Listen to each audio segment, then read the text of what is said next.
Hello friends, કાચી કેરી આદુ લસણનું spicy અથાણું બનાવવા માટે સ્લો ફ્લેમ પર પેન ગરમ કરવા મૂકી હવે તેમાં આખી મેથી, રાઈ, આખું જીરું, આખા ધાણા, વરિયાળી, આખા મરી, તજના ટુકડા અને લવિંગ નાખી સુગંધ આવે ત્યાં સુધી શેકી લઈએ।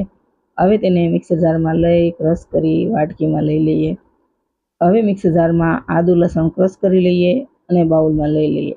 હવે તેમાં લાલ મરચું પાવડર, ધાણા જીરું પાવડર, હળદર, હિંગ અને સ્વાદ પ્રમાણે મીઠું નાખી સારી રીતે મિક્સ કરીશું। 2 ચમચા ગરમ તેલ નાખી તેને પણ મિક્સ કરીશું અને ઠરવા દઈએ। હવે એક કેરીના આ રીતે નાના ટુકડા કરી લઈએ। હવે આદુ લસણ ઠરી ગયું છે તો તેમાં પીસેલો મસાલો મિક્સ કરીશું અને મોટા બાઉલમાં લઈ લઈએ। હવે તેમાં કેરીના પીસ નાખી તેને પણ સારી રીતે મિક્સ કરી લઈએ। હવે અથાણું તૈયાર છે તો બાઉલમાં લઈ લઈએ। તો ફ્રેન્ડ્સ, રેડી છે કાચી કેરી આદુ લસણનું સ્પાઇસી અથાણું।